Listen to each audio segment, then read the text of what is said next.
Oh, what's up, Yins? This week on Car Dad Bill, we have a 2022 Genesis G80. This is the 3.5T all-wheel drive Prestige Sport. It's got lots of bells and whistles. It's fast. It's got four-wheel steering. Let's go for a ride. Subscribe to the channel.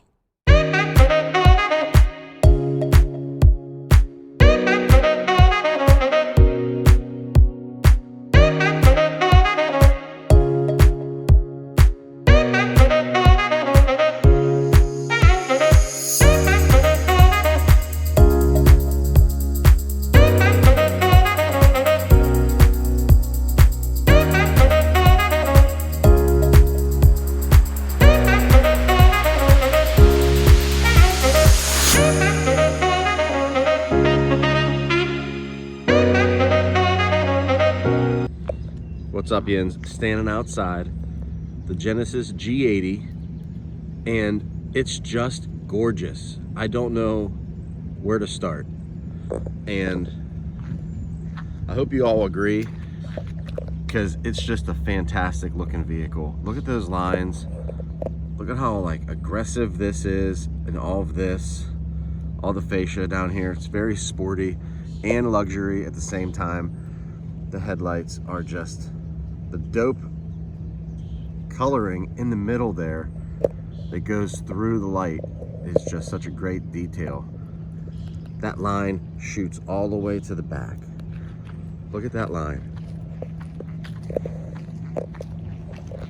And it has the turn signals on the side. There's turn signals right there. See? Really nice. Huge wheels, 20-inch wheels. Look at the lights, how they wrap around. And then there's that fastback design. And notice that everything is pushed to the back. Everything's pushed backwards over top of the back wheels. It's all-wheel drive, four-wheel steering.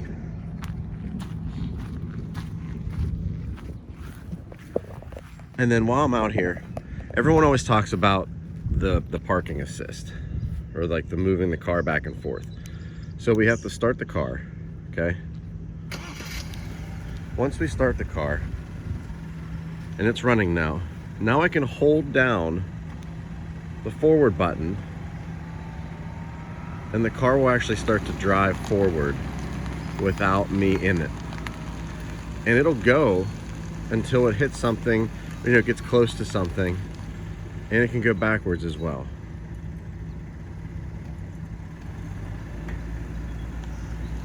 So that's what that does. That's how that works. And that's on any brand that has this. And then you just hold down the remote starter button to shut it off. And it quiets down. But that's how that works. Let's go inside and check out the interior.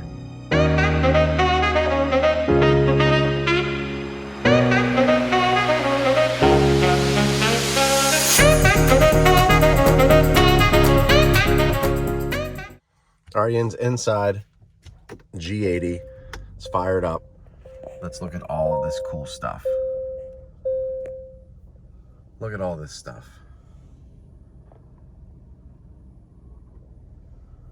Now look at that screen. That screen is beautiful. It's in all of the Hyundai and Genesis stuff. Look at the interior of this thing. Carbon fiber, and it's woven. Look at that. It's woven. It's a different design than I've normally seen. The steering wheel, crafted. Up front here, when you change this, look at what that does. And I don't know if you can see it on the camera, but it's a 3D screen, meaning that this part sits forward, that part sits backwards, and it's not real. It's all digital. And then you have your infrared and your cameras up there that watch you while you drive, making sure you're looking at the road. Look at all of this beautiful speaker grills, both sides. And then you have that bottom one with the ring. It's a it's an upgraded Lexicon sound system in here, so it sounds magnificent. And just look at that dash. Look how everything comes together. Different material stacking. The center console, you have your dual climate control. The fan controls, everything's touch, by the way. Anything that's a screen's touch. Buttons, dedicated buttons for each of those things.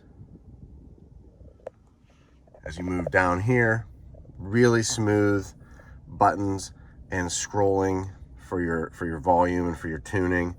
The little scroll buttons. This pad here works up top. This is also a touch screen. So once you have that up, you can select things up here that you want directly, or you can go through the menu buttons down here and the home buttons down here. This swivels.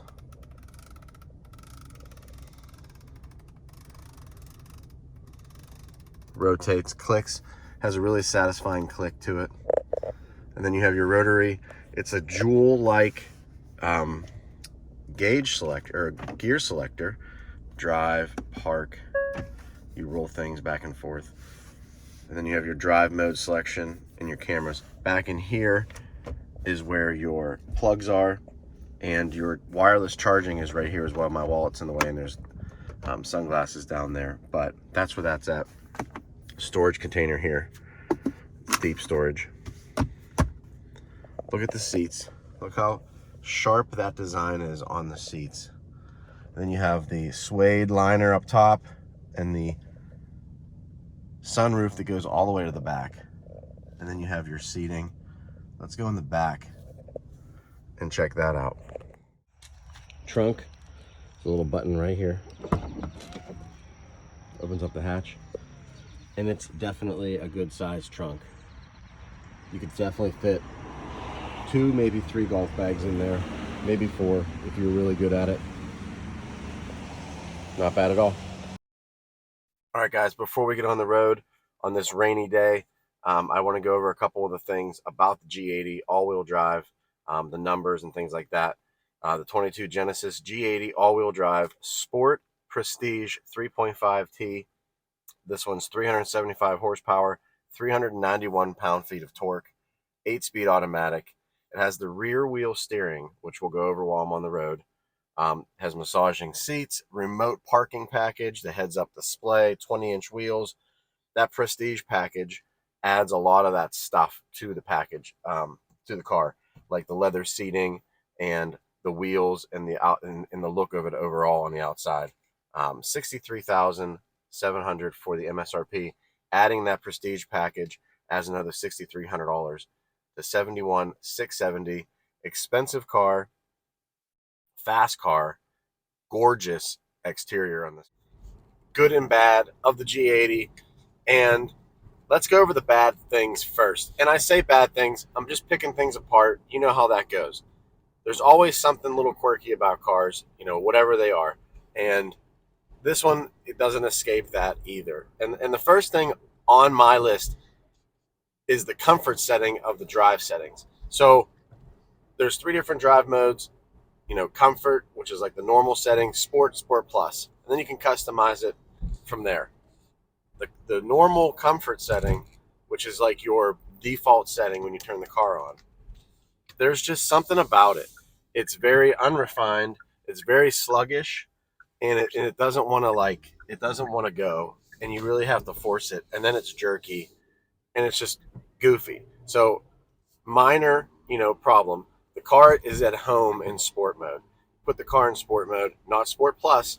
Put it in regular sport mode, and it's fantastic.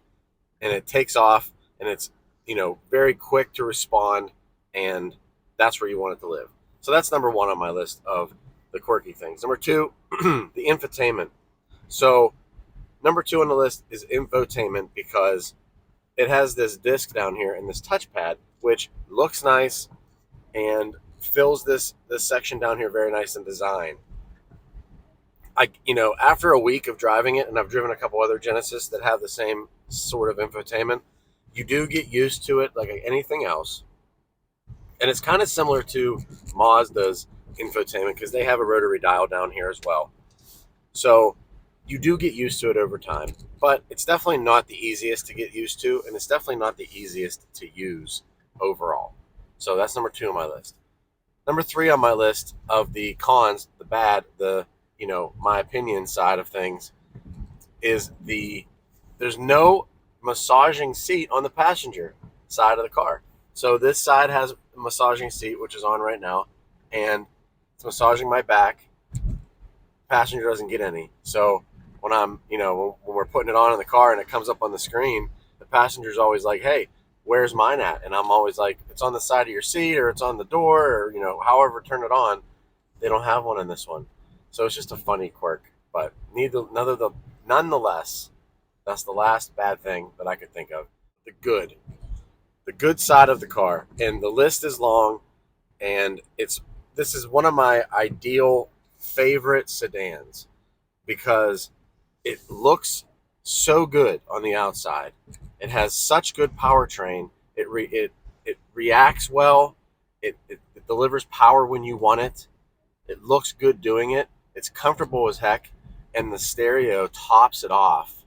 I've listened to other lexicon systems, and I've listened to other vehicles that have that same system or similar systems to this one, and they all sound great. Don't get me wrong. But for some reason, this one sounds super clean, super crisp. I have it all turned up, to the peak levels, and it still sounds good. And that's the best thing you could ask for in a luxury vehicle. Oh, and the steering. Let's talk about that now too. So the stereo is number 1 on my list for the interior to top off. The stereo is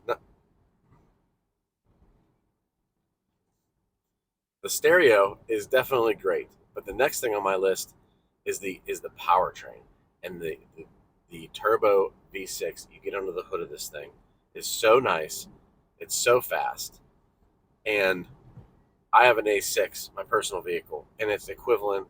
It's something like that. It's a similar power, similar feel to that, um, and the steering with that 4-wheel steering. I feel like that package of adding that turbo to the V6 that's already there, and then giving it the 4-wheel drive and the 4-wheel steering, just makes for a vehicle that when you get on it, like we are in the highway, perfect segue to the on-ramp to the highway. Listen to that thing purr. It's really nice. It has a really good sound to it. I really enjoy it. So that's probably tops on my list.